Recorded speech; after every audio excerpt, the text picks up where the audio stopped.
Yo, it's that time. Get ready to unwind with Jillian on the mic. The best you'll find. Pop that cork. Let's start to chat on the Polywine Podcast, where it's all that. Join the crew as we dive into the scene. Current events heated. Know what I mean? Jillian. Hello, everyone, and thank you for joining us today on Polywine, where we like to take a deep dive into stories pulled from the media and have a fun time while breaking it down. I'm Jillian, and let's get into it. Well, let's start off in politics because it is ever-changing and fast-moving, so let's just jump on in.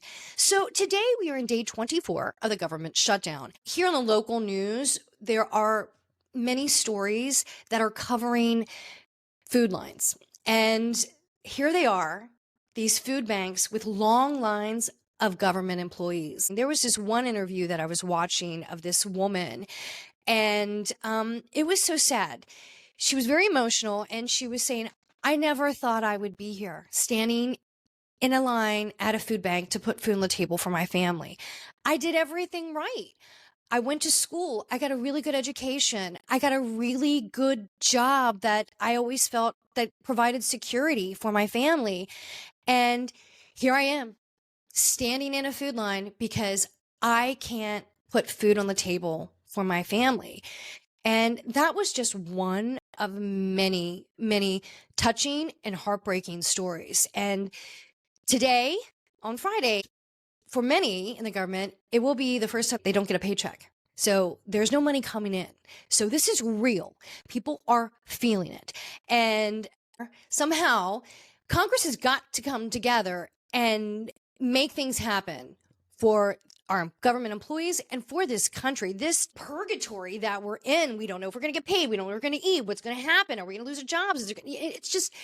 And this is around holiday time where we should be happy and just ready to spend and put it out in the market and give. We can, if anything. I know a lot of people that are just reserved and holding things more close to the vest because they don't know what tomorrow holds. They don't know if they're going to have holidays. They don't know if they're going to have money to buy gifts because they don't have enough money to put food on the table.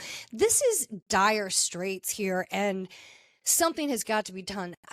When this big, beautiful bill was just pushed right through, it cut out so many Americans that just disregarded so many concerns of so many Americans. So I understand what the holdout is for the Democrats when it comes to insurance. But Republicans, you got to come to one side.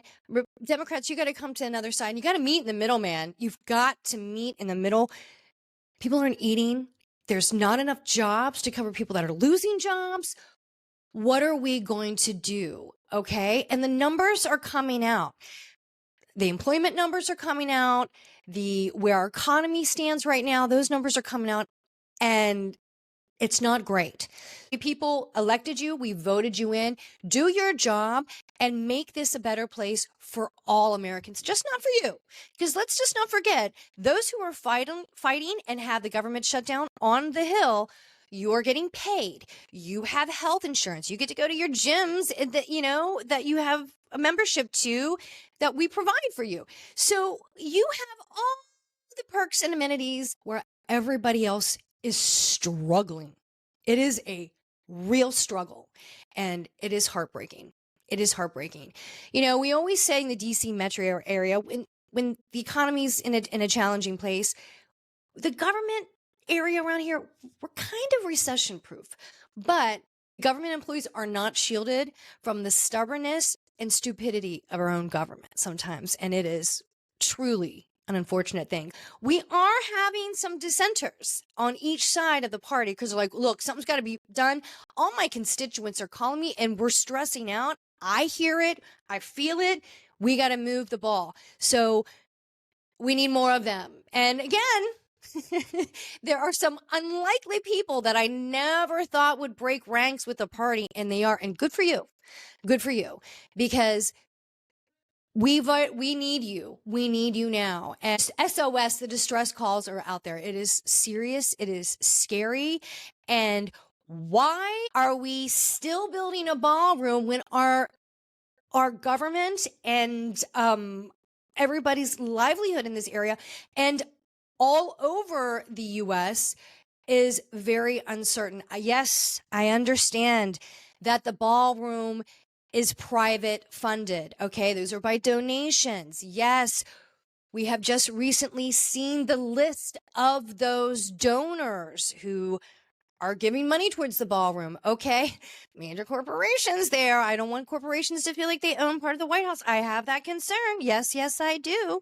But we saw that list come out. So, and I want to see I want to see the numbers. I want to see the layout. Why did this construction not go through the full approval process? When I see images of the East Wing of the White House just destroyed, it really upsets me. That is a piece of our history. That is our house. That is the house of the American people. I didn't vote that tacky, hideous, Galdy Gold mass monstrosity of a room. I don't want that. So, okay, yeah, you want to make some renovations, make it bigger. That's fine. Go through the proper process, because as we're understanding, it is not. And yes, I understand that during constructions, things change. You have to sometimes make some adjustments along the way. And sometimes projects take longer and become bigger. Yes, those things happen. That is a very old structure. So yes, I'm sure they're going to have some hiccups along the way. But the whole wing is like demolished. It is shocking. It is shocking. And the other renovations that have happened to the White House since he's taken office, that massive flagpole that obstructs the view in the front of the White House from the mall, hate it. Those giant lights that flank the National Monument that block that beautiful green grass. I have so many issues. The placing in of these monstrous poles everywhere in the reconstruction. You know, DC is a beautiful area. There's not a lot of area around the White House. It is green. It is pristine. It is beautiful. It is picturesque. That is what, I mean, it's been touched for so long. And now within months, just build, destroy, take down. It does seem like a metaphor for everything else that is happening during this administration. Personal opinion there. Just tear down, destroy. Just tear down, rip it apart, destroy. Who cares? You know, who cares what anybody else's opinion is? I'm doing with what I want. So yes, and not only with that, we're talking about that construction and with the government shutdown, and we are also shooting down boats off the coast of Venezuela that we know nothing about. The government knows nothing about what's happening here. We don't know. The U.S. people do not know why. That's kind of crazy. And we just got the numbers from the U.S. Treasury of where the U.S. national debt is. Well, it just surpassed $38 trillion. $38 trillion. Now, as of December 2024, just several months ago, not even a year ago, it was at 37 trillion. So we just made another $1 trillion in debt in the last 10 months. Oh my God. So think about it. How much money does it cost to have the National Guard in each city? Okay. I have heard estimates about $1 million a day. Okay. The USCG, the United States Coast Guard, just purchased 2 brand new private jets that Kristi Noem is using for the cost of $170 million. Okay. So there's just a few numbers. I need to see the other receipts. Okay. I need to see some serious receipts. We need outside auditors to come in, please. And we need to get these numbers and checks and balances in order. It's crazy. I thought this was everybody voted this one in to get this administration to get costs down, the cost of food down, the cost of gas down, which is the cost of gas is down for now. Jobs, these things, none of this is happening other than the gas. As of right now, the gas price is down. But with these sanctions and tariffs, who knows what'll be next week. And then we just also, let me throw out another number for you. 20 billion we just gave to Argentina. And the Department of Treasury is saying, in the long run, it might be a little bit more, maybe more like 40. So there's that. And the cattle ranchers are struggling. The farmers are really struggling between soybean and cattle. Well, now cattle ranchers are really feeling it because not only is the price of beef up and a lot of the aids that we give to farmers have been slashed. Now, there was a suggestion that Trump said the other day, well, how about if we buy beef from Argentina to kind of offset the cost and things like that? And cattle ranchers went nuts. They're like, what? So not only are you going to cut off some of our aid, you are going to then put a competitor against us? Like, how are we going to survive? Like, how does this make any sense? Okay, so now everybody's upset. So you've got government, you got our farmers. Wow, those are two very large groups of people that supported you, and you're losing them. So I don't know. People are angry. People are angry, and rightfully so. So it's a mess.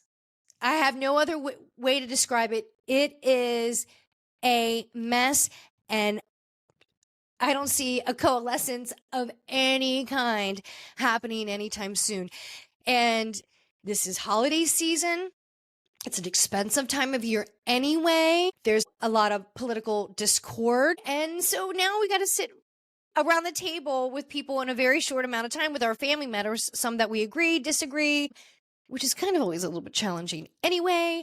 But put all this extra tension in the air. Thanksgiving, this could be a difficult meal this year. It really can. So, talk to those that you need to get out any feelings and hug your loved ones a little bit longer and a little bit tighter, because right now we need love and support and a little bit of laughter because this is tough. And as we're talking about excessive amounts of money, let's take a little bit of a pivot to the sports. And did you hear this story about former NBA players, NBA coaches, and the mob and gambling? Oh my God.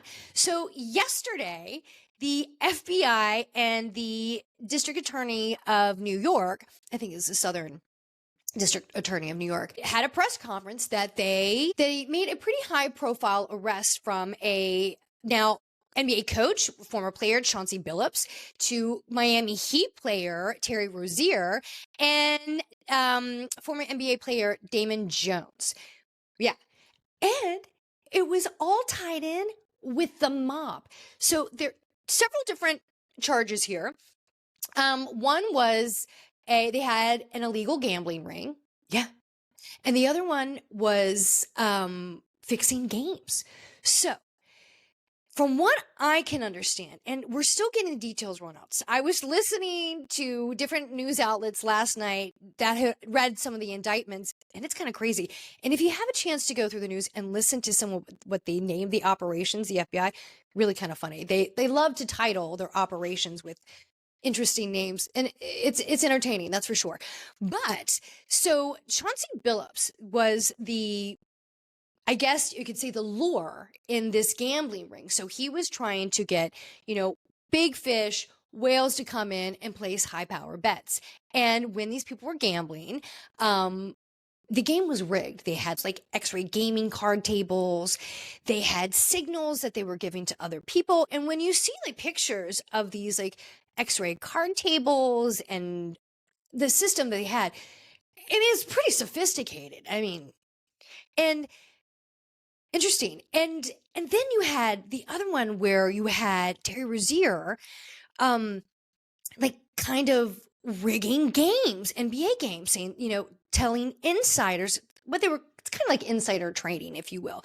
But he was telling his associates in this ring, who was going to be out, if he was going to sit out a game because he was sick, inform people like if like a high player, like one name that they threw out an example, and I don't know how accurate it is, but they were saying like one game that he said like LeBron James was sitting out. So he put it out that he's not out. He's sick today, so he's not on there. So that would stack the game. He had inside knowledge. So he was leaking that out to people so they would place a bet and make the winnings. So yeah, it's a big deal. Am I shocked? I am not shocked at all. Well, when I was listening to the news and talking with people, and they're like, this is unbelievable. Who could have thought this could happen? I'm like, what do you mean? How do you think this couldn't happen? This was bound to happen. And my opinion is like, look, anytime you watch 2 minutes of a sports game, you're going to have some advertisement for a betting platform thrown in your face several times in that 2 minutes. No question. It's everywhere. It's on the screen. They'll tell you who's sponsoring it. It's one of the major betting platforms. Well, we've also had recent stories where we have fans, spectators of the games, like harassing and heckling players, where hoping that it will distract them and it will actually affect the outcome of the game. So this has been a big deal. We've talked about hecklers harassing the players in WNBA games, NBA games, and in golf. And I'm just talking about the Open the other several weeks ago was in Scotland, where I understand that the spectators were just awful and extremely disrespectful to the golfers and embarrassing. So that, from what I understand, that was just rude and drunkenness from what I understand. But we have talked about it in other events. I think it was like Rory McIlroy has talked about it, because in golf, I mean, the fans are right there. They are right up on you, which I've never liked. I just like, how can you focus when there's people talking right next to you when you got to focus on a shot? Never kind of got that, but they're right there. So it's a big deal and it does affect them. So yeah, I just think that this was the next thing that was going to happen. It just was a matter of time. My question is, and my, thought is, the bigger story is, how did the mob, get Chauncey Billups, right? Like, that's the story to me. Like, was he in trouble with them? Was he already a gambler? This is my speculation, my theory here. Was he already like a gambler and betting? And did he owe them money and was in a predicament? And they're like, we will, clean the slate. Did they make him an offer he couldn't refuse? Did they do that? Was he in trouble? And like, okay, this is what you're going to do. This is how you can pay it back. You're going to be the lure and you're going to get these fish or whale, whatever the gambling lingo is, in so we can make this money. Did they blackmail him? I have no idea. To me, that's the story. Or was he just all in? Like, yeah, I'm in it for the money. And like they say, it's like insider trading when it comes to the NBA portion of this whole indictment. And I mean, it's like Wall Street, like with Michael Douglas back in the day. Greed is good. Is that what it is? Is it just the greed? Is it the intoxication of the instant buck? I don't know, but it took them all down in a big way, because if charged and sentenced, it could be a very lengthy stay in prison. And this is FBI, man. This is not local. This is FBI. So you're in trouble now. And usually when the Southern District Attorney of New York comes at you, they barely miss. It's when they swing, they hit, they don't miss. So I guess that's what I'm saying. So it's really interesting. But yeah, the mob's involved. Kash Patel, when he was standing up there, how many times do you think he practiced La Cosa Nostra? Do you think he probably wrote it down on his tablet? Because we all saw with the cameras, saw on his folders when he was in front of the oversight hearing several weeks ago. He's given himself like daily affirmations on his folder.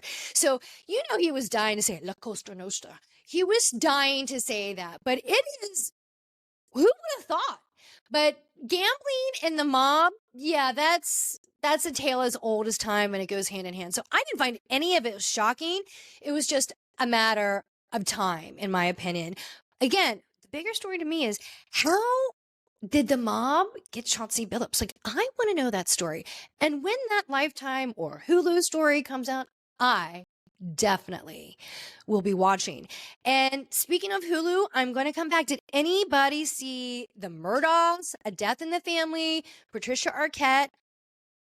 It is really good. Jason Clarke, you are spot on as Alec Murdaugh. I mean, spot on. He's got the look. He's got the sound when he's going paw paw.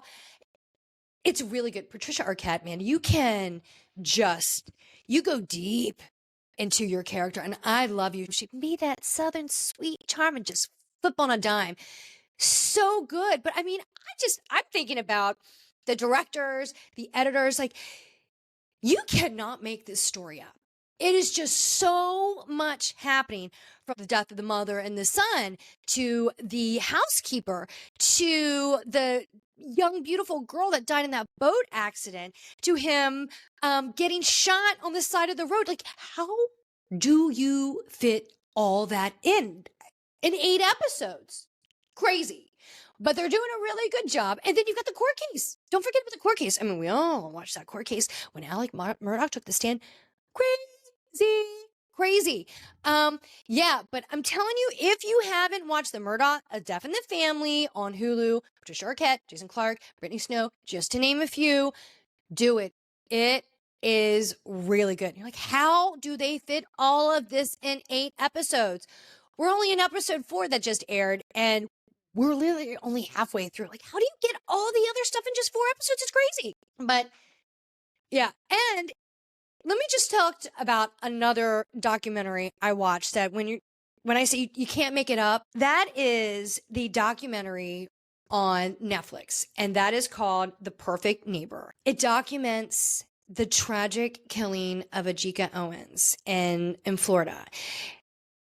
In this documentary, it was pretty much all from police body cam footage and also from camera footage inside the police station when interviewing the woman who shot this lady.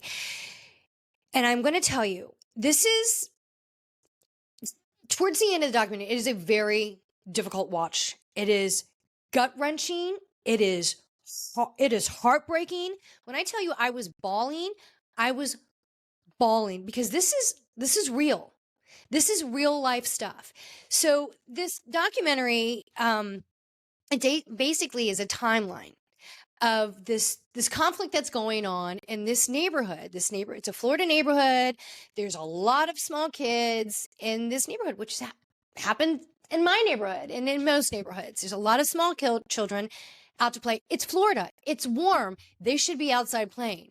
And this one neighbor moves into this rental, and just to say she's a curmudgeon, that's just too nice. She's just mean and hateful. And in my opinion, she seems pretty racist, in my opinion, because this woman shouts out profanities, racist slurs to children. And then when the parents come out to say something, the woman calls the police. And in this documentary, you see the body cam footage from the police after all these calls. And it's just one call after another call for, I don't even know how long the span of time is. But you would think that with everything that we would hear in the news with police officers, and sometimes when some of this body cam footage come out, or an incident like this, you might think it might reflect poorly on the police. This is not the case at all in this documentary. The police actually come off just the way they should. They interact so well with the people in the community and the neighborhood. They were understanding, they had to do their job and say, look, this is what's legal. This is not, this is not legal. But when you see them interacting with the parents and the kids, and this is what you want from your local police department. They're saying to the parents, look, the kids should be out playing. I understand when I was a kid, I was riding my bike up and down, and these kids were playing football and soccer and things like that in a field that was adjacent to this property this lady was renting, and she was hateful. Well, after many, many, many calls and all this conflict, it just escalated and escalated. And one time, an event happened where the mom Ajika Owens went to knock on the door to retrieve her child's iPad. And this lady shot through the door, metal door, no windows, metal, and it ended up killing her. And this was caught on camera, not the actual incident, but as soon as the police and paramedics and everybody showed up on the scene, this was all caught on camera. It was insane. When the police informed the family that this mother had passed and they had to tell the children, I'm telling you, it was heartbreaking. And it just kept getting worse. Like the children were trying to save the mom. They couldn't. It was just awful. And this whole documentary, this whole tragedy, goes, revolves around this law in Florida, stand your ground, because this lady said she was standing her ground. So that's where she felt that she was in fear for her life. So that's why she shot. And the stand your ground law has come out before in national news over an incident. And it really goes into the whole stand your ground law in Florida. And it is disturbing. It poses many questions about this law. It is just heartbreaking and very good documentary. I have a hard time usually seeing stuff from that kind of angle just because the motion and stuff like that. But it was a very profound documentary. It was tough. But again, the police, you did everything that you could. The police were so affected in this documentary too, because they had made relationships with this community, this neighborhood, because they were there so much, because this woman had constantly called for just nonsense. So they were very much affected too. So, and can I just give credit to the one neighbor in the neighborhood that was constantly on the phone with the cigarette and the bun? That mama bear is the neighborhood watch that everyone wants. She was a fighter. She was compassionate, and she was the mom in charge that day. I mean, but the families out there, the kids, this is what kids do. It was, and she did it in front of kids. So a very powerful documentary. It has huge viewing on Netflix. And it should. It's really eye-opening. So go watch it. The Perfect Neighbor, Netflix. Brace yourself. When I say it, that certain section when the police respond to the shooting, difficult. That poor family, those kids. I mean, the mom was shot right in front of her son. Just awful. But a very good documentary. So go watch that. If you haven't there is a limited series on Peacock if you want. And we're going to come back into the world of crime, and that is Devil in Disguise. This is a little bit background story of the serial killer John Wayne Gacy in the 70s in Illinois. And wow, what a disturbed individual. It is scary. It is really, really creepy. Long. It was definitely long. We could have condensed, I think, down a few episodes. Personal opinion there. But why they did kind of stretch it out is because every episode, they gave a little bit of a background story behind the victim, which was nice because it's not just a name and a picture of the victim. You got to have a little bit of an understanding of that person that was taken way too young. So that was really nice to kind of give that respect to the victim. It was that was very nice, but what a disturbing, crazy individual. And the guy who played John Wayne Gacy, well done. I'm just to really kind of bounce in and out of that character. It had to take a toll on you for sure. Narcissistic, megalomaniac, obsessive compulsive were so clear. There was a scene in this show where the legal team had a psychologist come in and evaluate John Wayne Gacy for court.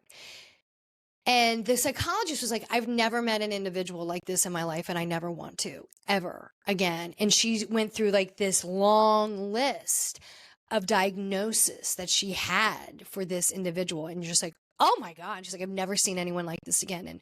And you could see how upset and disturbed, because he was just a monster. Just a monster. And he was charged with several murders. They think that he was linked.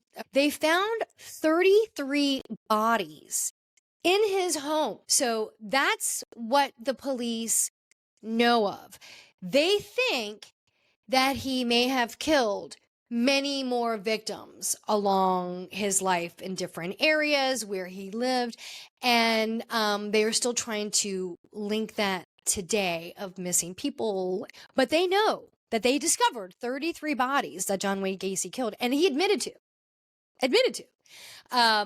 But how many more? And it's just so dark. And when I was watching, when the police were doing like their forensic work, I'm like, oh my God, what are you doing? You forget how kind of primitive forensic collection was at that time in the 70s, and how far they progressed to now. When you're like, oh my God, you're touching that, you're not even gloved, you're just picking things up, you're removing it from the scene, you just disturbed the crime scene.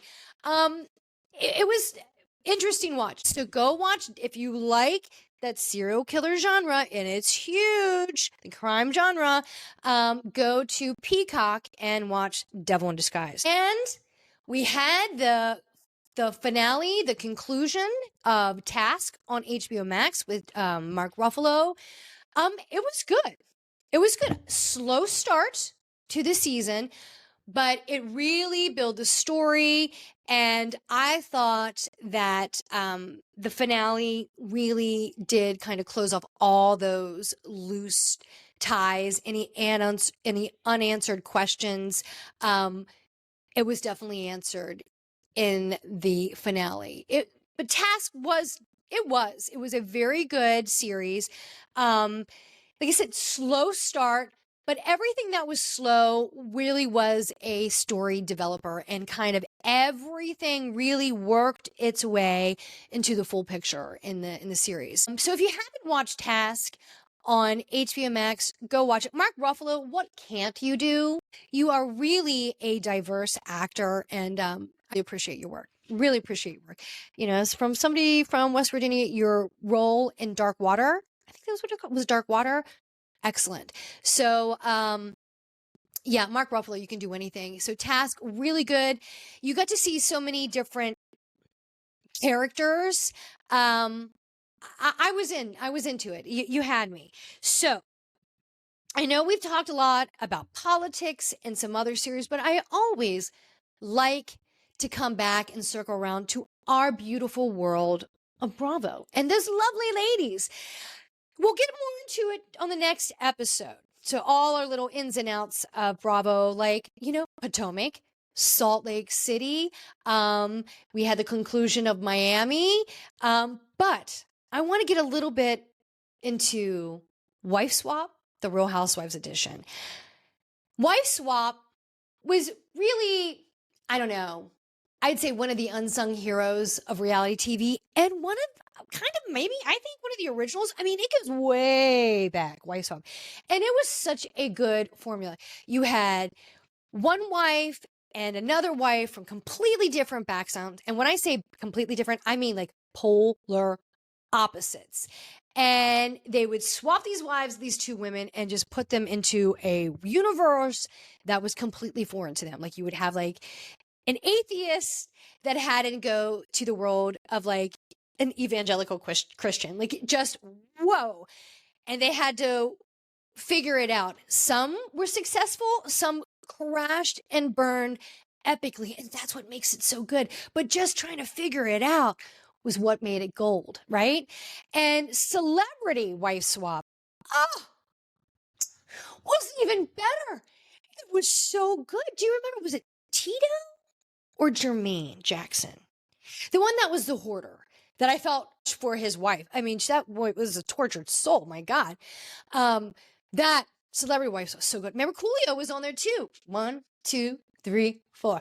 Coolio was on it, and really good one. So, but that was off. But I do love Wife Swap. Every time I'm in a hospital, and there's really limited TV channels in a hospital. Wife Swap or Celebrity Wife Swap is always on. So thank you for giving me that. But Bravo took it up a little bit of a notch. It took some of our favorite ladies from The Real Housewives, and they fused that in with Wife Swap. So this week, which was the first week, it was all about Angie K from The Real Housewives of Salt Lake City. Angie K, who's always done up and fabulous, always put together. Her house is just spotless. She is swapped with a lady in Idaho, a family in Idaho that is completely off the grid. They live on the land. They plant their own food. They grow everything. They live only on solar panel. They bathe outside. They have to go get water from the creek like a mile down the hill. Yeah, extreme, totally extreme. And then you had that mom leaving this off the grid, lifestyle into Angie K's, we just found out, $4.6 million home in Salt Lake City. We found that out last week's episode when she was fighting with Brittany. So yeah, they were really struggling through all of it. And the funniest thing was, Angie K's husband and daughter, when they found out where she was being swapped to, they're like, I don't think she's going to make it. And everybody was laughing. And then when Mary came over, Mary Cosby, when she came over to check on, she was like, what is happening here? And the lady was like gutting a fish, that the mom from Idaho was at Angie's case, and she's in the backyard tenting and gutting a fish, and Mary walks in. She's like, what is happening? Why? Like, I think we need to go rescue Angie. I'm like, somebody needs to go rescue Angie. She doesn't belong up there on that mountain. She does not belong there. So that's what I'm thinking. But at the end of the day, Angie did really well. And I think, Angie, she acts very high maintenance, but I think she has some pretty humble beginnings, and she does seem like a really sweet woman. I think I would kind of love Angie K myself. I've always been Team Angie, and I think I'd really like her because there is just something relatable and just normal about her. Yeah, she's a little bit over the top, but that's why we love her. And I do want to get into her sunglass collection just a little bit. I have a thing for sunglasses. I get it. I would love to go in her closet and just play in her sunglass selection. So Angie K, if you want to send me one of your new sunglasses in your line, here I am. But I loved it. It was a really good episode. I thought it was so funny. I thought the guy whose wife left him from Idaho, he's like, I hope she doesn't go to that lifestyle and realize she wants to go back, because they had it once before and they left it to go off the grid. So, it was a good watch. It was entertaining. It was fun. Who doesn't want to see two people completely out of their element and try and figure it out? And then when they try to introduce their lifestyle to the other side, doesn't always go well either. So thank you for doing a nice little reboot of Wife Swap. I love the Housewives edition. But we have several other ladies from The Real Housewives that we love, all the franchises. And let's not forget Wendy Osefo from The Real Housewives of Potomac, who just was arrested the other day, home on bail, and declares her innocent and innocent until proven guilty. These are allegations as of now, and only charges. She will have her day in court. But Wendy is going to be too, so that should be interesting to watch now that everything's come out in the news about her. So I am definitely going to be watching. So thank you, Bravo, for giving me this lovely, wonderful twist for the holidays. I'm in. I'm so in. Well, that is it for us today. Thank you so much for joining us.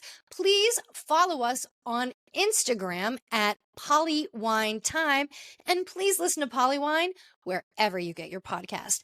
Thank you so much. Have a great day. Have a great weekend, and we'll see you next time. Bye.